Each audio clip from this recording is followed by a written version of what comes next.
बिस्मिल्लाहिर्रहमानिर्रहीम। मेरे वाजिबुल एहतराम दोस्तों और भाइयों, जैसा कि आपको मालूम है कि रमज़ान का महीना है। इस महीने में हमारे दीन ने, शरीयत मुहम्मदिया ने हमें बहुत सी इबादत करने का हुक्म दिया है। उन्हीं में से एक इबादत रोज़ा भी है, तरावी भी है। इसके बारे में मैं पहले बयान कर चुका हूँ। आज इंशाअल्लाह एतकाफ़ के बारे में कुछ ज़रूरी बातें अर्ज़ करने का इरादा है, इसलिए कि एतकाफ़ की जो इबादत है यह रमज़ान के आखिरी अशरे में अदा की जाती है। एतकाफ़ के बारे में कई बातें समझने की हैं। सबसे पहली बात तो ये है कि एतकाफ़ की फ़जीलत क्या है।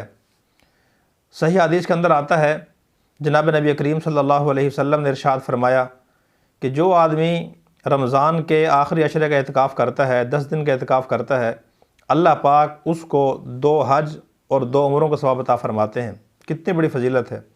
इंसान हज पे जाता है, उम्रे पे जाता है, लाखों रुपए ख़र्च होते हैं, मुशक्क़त भी बर्दाश्त करनी पड़ती है, कारोबार को छोड़ना पड़ता है, घर बार को छोड़ना पड़ता है, और फिर वहाँ जाके भी इंसान को अच्छी खासी मुशक्क़त का सामना करना पड़ता है।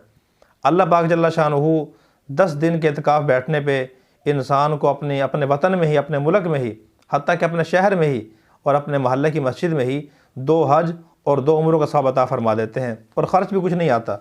इसलिए जो मुसलमान सेहतमंद हैं और जिनके दिल में बैठने का ज़ौक़ व शौक़ भी हो, उनको ज़रूर बैठने की कोशिश करनी चाहिए। सही हदीस से बात साबित है कि आप सल्लल्लाहु अलैहि वसल्लम रमज़ान के आखिरी अशरे का एतकाफ़ फरमाया करते थे। जब आखिरी अशरा आता था तो आप सल्लल्लाहु अलैहि वसल्लम 20 रमज़ान मुबारक को ही फ़जर की नमाज़ पढ़ने के लिए जब मस्जिद जाते थे तो फिर एतकाफ़ में ही बैठ जाया करते थे। और शाम को, यानी कि चाँद रात को, जब सूरज ग़ुरूब हो जाता था, चाँद नज़र आ जाता था, फिर आप सल्लल्लाहु अलैहि वसल्लम घर तशरीफ़ लाते थे। अपने सारे ज़िंदगी में जब मदनी ज़िंदगी में अल्लाह के नबी रहे तो हर साल अल्लाह के नबी ने एतकाफ़ फरमाया। फिर आप सल्लल्लाहु अलैहि वसल्लम की वफ़ात के बाद, दुनिया से पर्दा फरमाने के बाद, अज़वाज मुतहरात भी एतकाफ़ फरमाया करती थी। तो पहली बात तो ये है। तो इतनी बड़ी फ़जीलत है, इस फ़जीलत को हासिल करने की कोशिश करनी चाहिए, और इसके बड़े फ़ायदे हैं। 10 दिन इंसान दुनिया से कट जाता है और दुनिया के माहौल से कट जाता है। और एतकाफ़ में बैठने वाले की मिसाल तो उलमा ने लिखा है कि ऐसी है जैसे एक बेकारी आदमी, एक मांगने वाला आदमी, लाचार मजबूर आदमी जब किसी दुनियादार के, सेठ के, किसी सरमायादार के दरवाज़े पे बैठ जाए और जब तक उसकी मुराद पूरी ना हो, उसकी ख्वाहिश पूरी ना हो, उसकी ज़रूरत पूरी ना हो, वो वहाँ से ना उठे, तो उसको भी ख्याल आता है कि इतने दिनों से यहाँ बैठा है, जो चीज़ इसने मांगी है मुझे देनी चाहिए। तो जब इंसान अल्लाह के दर पे आ जाता है, अल्लाह के दरवाज़े पे, अल्लाह के घर पे आके बैठ जाता है, तो ये बात बहुत मुश्किल है कि अल्लाह से इंसान मांगे, इत्काफ़ में बैठने वाला अल्लाह पाक उसकी मुराद पूरी न फरमाए, उसकी दुआएं कबूल न फरमाए, उसकी हाजतें और ज़रूरतें पूरी न फरमाए। तो इसलिए बैठने की कोशिश करनी चाहिए। दूसरी बात यह है कि इत्काफ़ की जगह कौन सी है। मर्द के लिए सबसे बेहतरीन जगह मस्जिद है। पहले नंबर पर मस्जिदुल हराम है, फिर मस्जिद नबवी है, फिर मस्जिद अक्सा है। और ये हुक्म उनके लिए है जो वहाँ रहते हैं। यहाँ वाले भी वहाँ जाके बैठ सकते हैं, लेकिन जो नहीं जा सकते तो उनके लिए फिर जामा मस्जिद है, अपने मोहल्ले की मस्जिद है, वहाँ वो इत्काफ़ में बैठ सकते हैं। मर्द के लिए घर में इत्काफ़ करना ठीक नहीं है, और औरतों के लिए सबसे बेहतरीन जगह अपना घर है। घर में वो इत्काफ़ कर सकती हैं, एक जगह मखसूस करके वहाँ वो इत्काफ़ में बैठ सकती हैं। तीसरी चीज़ है कि इत्काफ़ की शराइत क्या हैं। इत्काफ़ के लिए 6 शर्तें हैं। 6 शराइत पाई जाएँ तो इंसान का इत्काफ़ ठीक होता है। अगर वो 6 शराइत ना पाई जाएँ तो इंसान का इत्काफ़ ठीक नहीं होता। नंबर 1, नियत करना। चाहे औरत हो या मर्द, जब वो इत्काफ़ में बैठें तो उनको चाहिए कि वो नियत करके बैठें। और मर्द के लिए हुक्म ये है कि वो 20 रमज़ान मुबारक की शाम को सूरज गुरूब होने से पहले पहले, यानी असर के बाद, मगरिब से पहले पहले इत्काफ़ की नीयत से मस्जिद में दाखिल हो जाएं।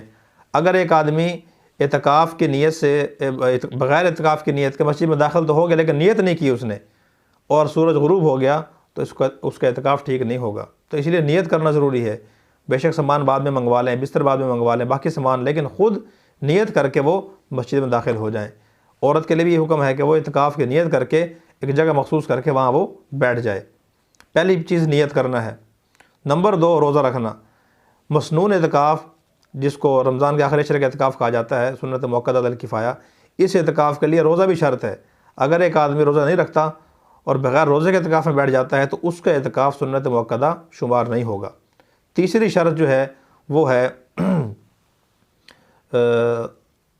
दूसरी शर्त रोज़ा रखना, और तीसरी है मस्जिद के अंदर इत्काफ़ करना। ऐसी मस्जिद में इत्काफ़ करना जिसमें 5 वक्त की नमाज जमात के साथ होती हो।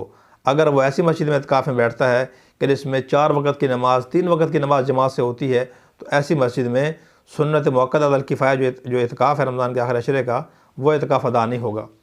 और चौथी शर्त है मुसलमान होना। जो आदमी मुसलमान ही नहीं है उसके एतकाफ़ ठीक नहीं है, काफिर का। और पाँचवीं शर्त यह है कि आकिल होना। पागल आदमी है, मजनून आदमी है, वो एतकाफ़ में बैठ जाएगा, उसके एतकाफ़ ठीक नहीं होगा। और छठी शर्त यह है वो औरत के लिए कि हैज़ और निफास से पाक हो। अगर उसको मेंसेस आए हुए हैं, माहवारी उसको आई हुई है, तो फिर उसके लिए एतकाफ़ में बैठना ठीक नहीं है। ये 6 शर्तें हैं। तो पहली चीज़ हो गई एतकाफ़ की फजीलत, नंबर 2 एतकाफ़ में बैठने की जगह कौन सी है, और नंबर 3 एतकाफ़ में बैठने की शराइत क्या हैं। बाकी बातें इंशाअल्लाह मैं अगली वीडियो में अर्ज़ करूँगा।